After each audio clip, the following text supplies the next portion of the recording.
team that beat Liverpool in the 5th round, so Andy Fine and Vika Mornar brought into the Pompey lineup. Teddy Sheringham and Steve Stone were on the bench, having recovered from injury. Arsenal rested Robert Pires and Dennis Bergkamp and brought in 3 players who missed the cup win against Chelsea: Freddie Ljungberg, Edu and Thierry Henry. Commentary from Mark Lawrenson and Barry Davis.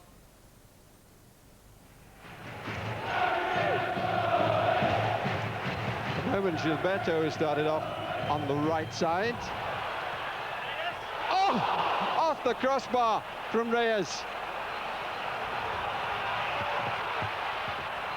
Mustn't be rattled, Portsmouth. This is Edu, but you can understand them being rattled. Certainly the crossbar was.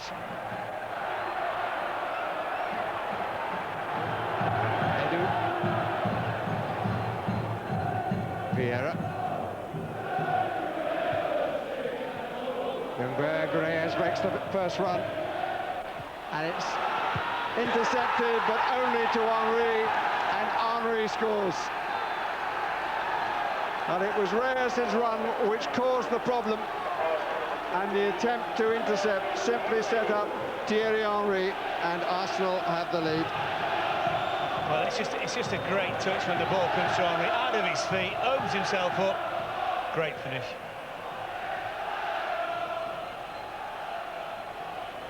As it came to Henry, it was goal.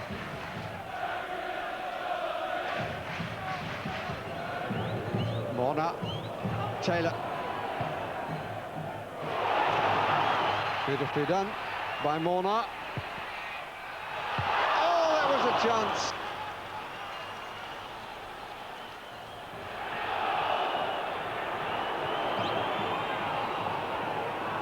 Edu. Goalkeepers come to meet. And Freddie Ljungberg scores Arsenal's second.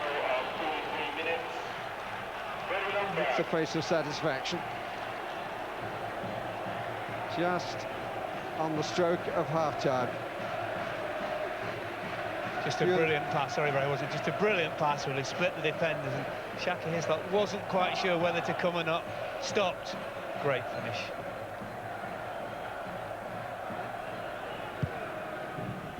Different, Reyes. Oh,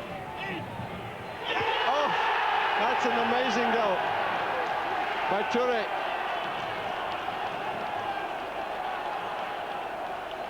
Well, it came from the corner where Portsmouth completely fell asleep, and the series of, well, it was almost a couple of rebounds in the end. Toure just swiveled on it. It's an excellent finish, and Shaka Hislop has absolutely no chance. I doubt whether he even sees it until very late. It goes through the legs of the defender.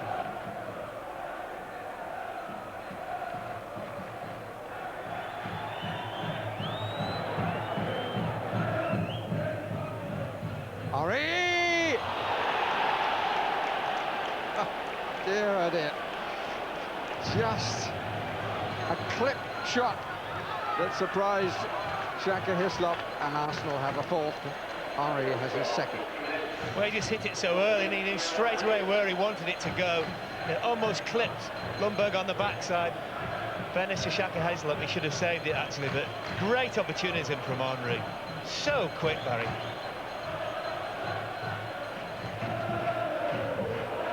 It's a good run by Toure. Ljungberg. Oh, it's 5. Shouldn't have been, but it was. But fine run by Toure, and Ljungberg a little surprised that he found the finish. He had a really direct run from Toure up from the back, and he actually went to go past the defender, and as he nicked the ball into the path of Ljungberg, Ljungberg then was fortunate with the deflection of Leroy Primus.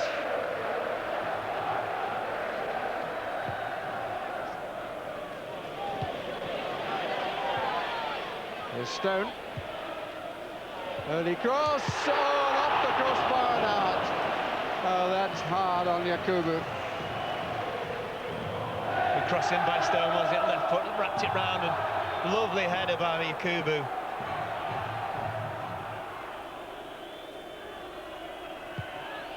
It's in early. And that was Hughes' effort, blocked on the line. I think that was certainly to Portsmouth a very, very good chance, and with only pressure really on Mornar that forced him to knock his header wide.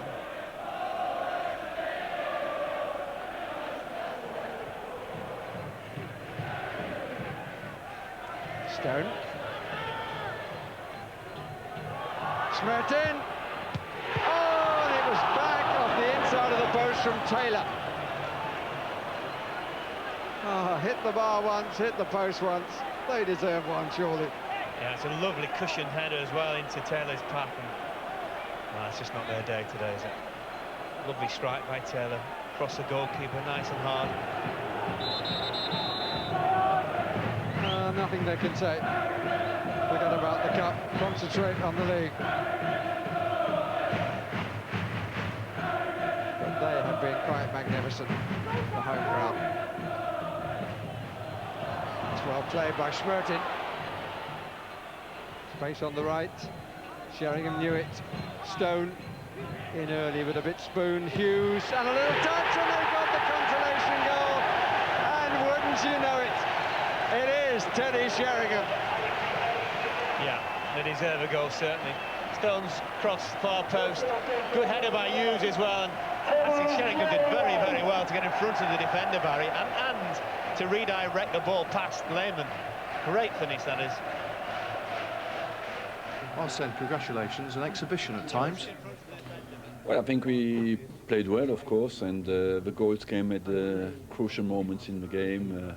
The second goal, the third goal just before half-time, and then when we came out, we didn't drop our concentration and could score the fourth and fifth, and then, of course, it became a little bit more with less at stake. But we played very well, and I must say as well, Portsmouth never gave up. Terrific though they were, inside, you're a football man. That must hurt when that happens to your team. Of course, yeah, but it can happen to any team. I mean, that's how it is, you know.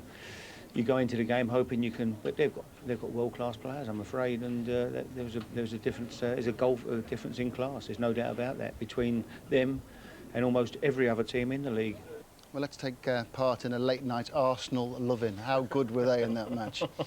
Fantastic. I mean, I took Leeds to Portsmouth early on in the season, got beat 6. It's our place to go, and let's just say they did ever succumb to me. I mean, these passing and movement is great. I mean, the defenders done brilliant to get on it, but Henry stuck it in so well. It's a great finish. For me, this is the goal of the game. It comes through, and this ball by Edu splits Portsmouth in two, and the finish is exquisite. Passing again. I mean, this pass is just poetry in motion. It is brilliant. I mean, the pace and the care, fantastic goal. Is anyone going to beat them, or can they only beat themselves if they play like this? Well, I think if you've got centre-halves like this scoring finishers' goals, then I think there's every chance of Arsenal doing great things. Yeah, I thought the keeper was a little bit unlucky with that, just bobbled over him. And of course here, I mean, Portsmouth are all over the place. They get a deflection, but the game's well over at that stage.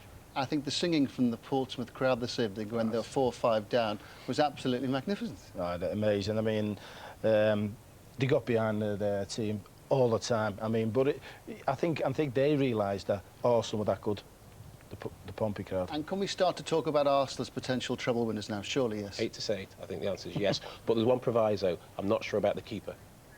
Treble winners potential? I think there's an awful long way to go, and there's a lot of teams they've got to face good sides. Peter, Garth, thanks very much. So Arsenal and Manchester United into the semi-finals. The draw takes place at lunchtime on Monday. Will they avoid each other? On top in the Premiership and looking good in the Champions League. So which Arsenal player is the name on every fan's lips? It's not Pires, it's not even Henry, it's...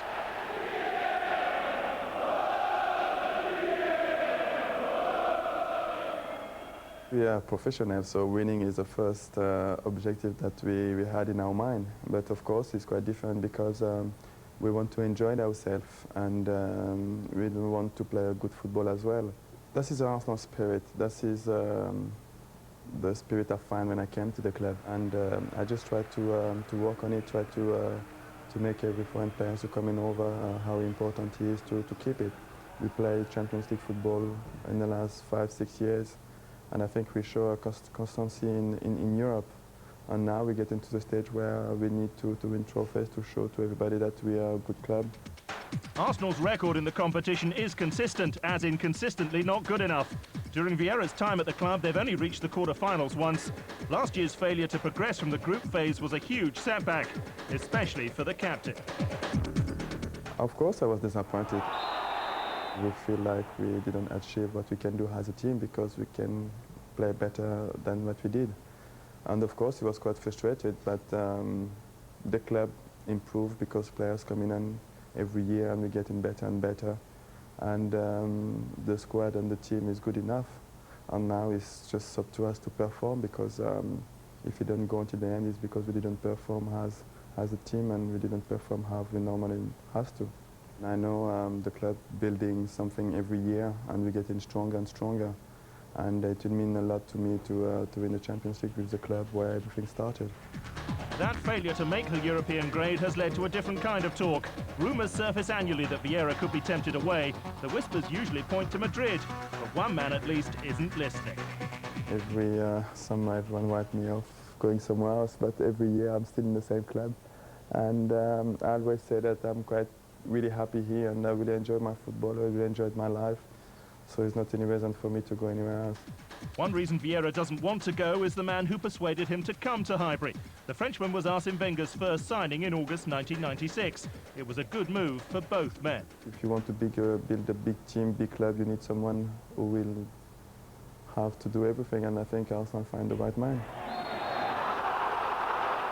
He's someone who build the club, who bring the players, who try to get Arsenal in the top. And I think he did really well since he was here, and of course the team and the club benefit of it. Their 8th season in London could produce a 3rd domestic double for manager and player.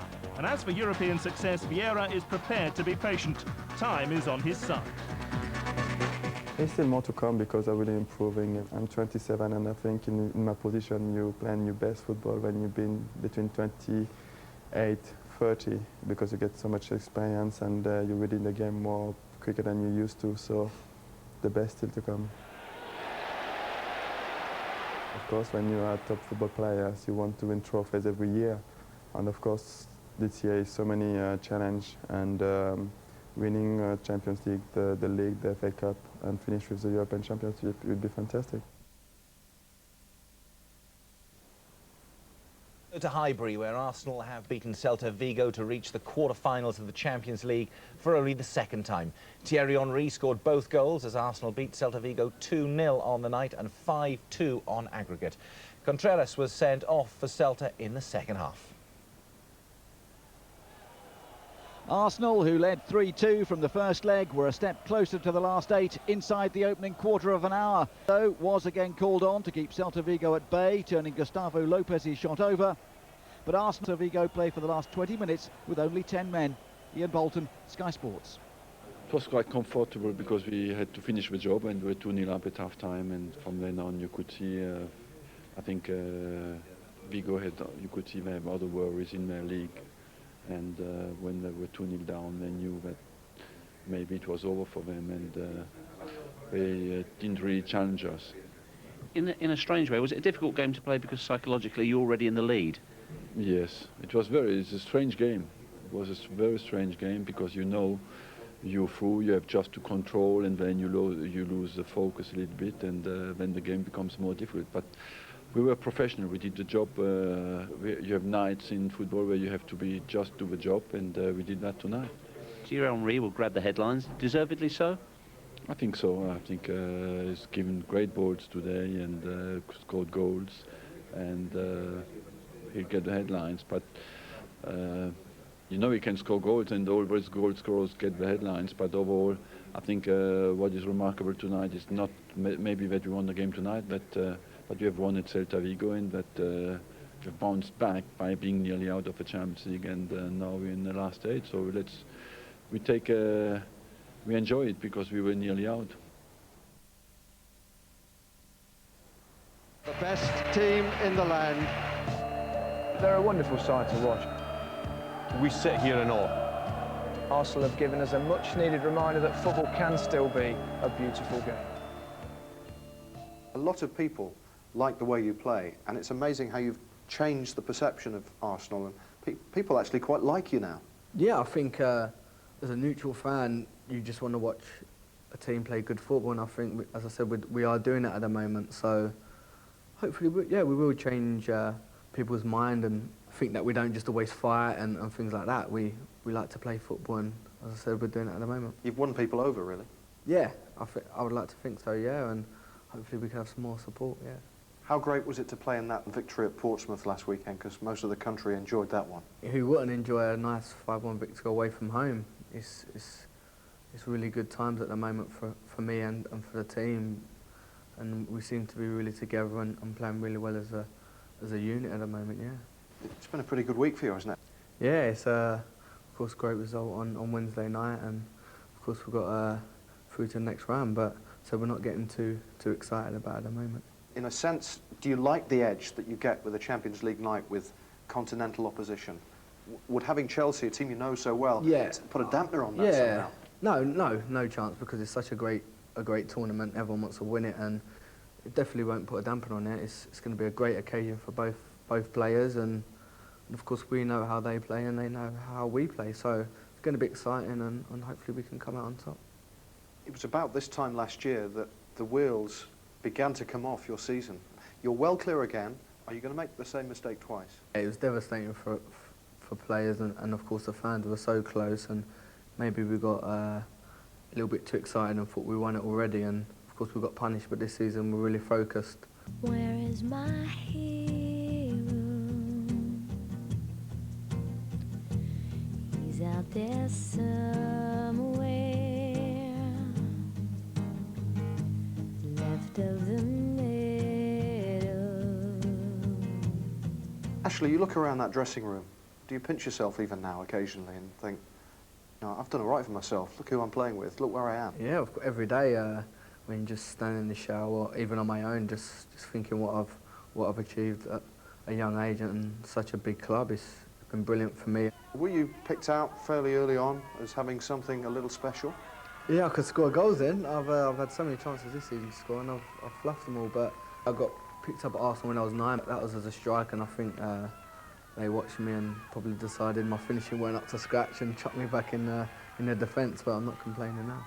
Talking to you now, you seem such a different sort of character, an easygoing sort of fellow, very different to the image you have on the pitch. Yeah, I probably am a little bit too mouthy on the field, but it's just because I want to win, and everyone probably outside of football and inside probably hates me because what I do on the field, but I'm nothing like that. I'm quiet and shy, to be honest, but as I said, on the pitch I'll give 100%, and I want to win every tackle. Is this the best Arsenal side, you think, there has been yet? Probably being biased now because I play, but I would like to think so, yeah. When you look at people like Thierry Henry and Patrick Vieira, even Edune, he's got so much confidence, he's playing really well, and it just shows how much confidence can give you, and I think, yeah, maybe it is the best team, yeah. Mark, playing big games back to back, what sort of what you need to get through that to keep winning them? And if you look at Arsenal's fixtures coming up, it is quite an incredible run. They're going to have to play Chelsea and Manchester United twice in 14 days. That's what happens if you're successful at this stage of the season. That's what the pre-season's all about. It's fantastic. Players don't want to train anyway. Bring on the bigger games, and the way they're playing I'm not saying they don't ignore them. I'm not saying they don't like them. I'm saying what sort of mental strength do you have to keep playing week in, week out at the highest level? When you're playing well, Ray, you could play every day. When you're playing that well, obviously you've got to keep everybody injury-free, we know that. But when you're playing that well, doesn't matter how many fixtures you've got. Garth, you spotted that international in the middle of there. How have the priority list is that going to be for the Manchester United, Arsenal, Chelsea players? I think for English players, the priority list is going to come down the priority list very, very quickly. But I think what is interesting, what you took the last question to Mark, was I think that you need players your best players to be fit to play your best football. I think Man United, Arsenal have to wrap Vieira and Thierry Henry in cotton wool. They want those players to come through and to be fit. If they're injured, they've got some serious issues. What are your thoughts on this, Peter? Well, I mean, I've been through that. I've been through, in '99, we had the same kind of fixture, pile up, if you like. And very much agree with Mark. You can't wait for the next game to come up because all the games you play are big games, and what you really want as a footballer is big games. And they'll be looking forward to it. I mean, obviously the England-Sweden game is going to come in the middle of 2 United games for Arsenal. That's going to be... there's going to be a row there. Groin strain. Yeah, there's going to be some players pulling out of that, I think. But I mean, you love to play as a football. You love to play big games, and it's what you work so hard for.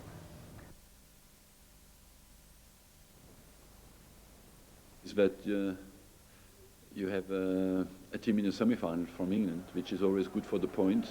Nothing is a certainty. Everything could happen. That is important for us.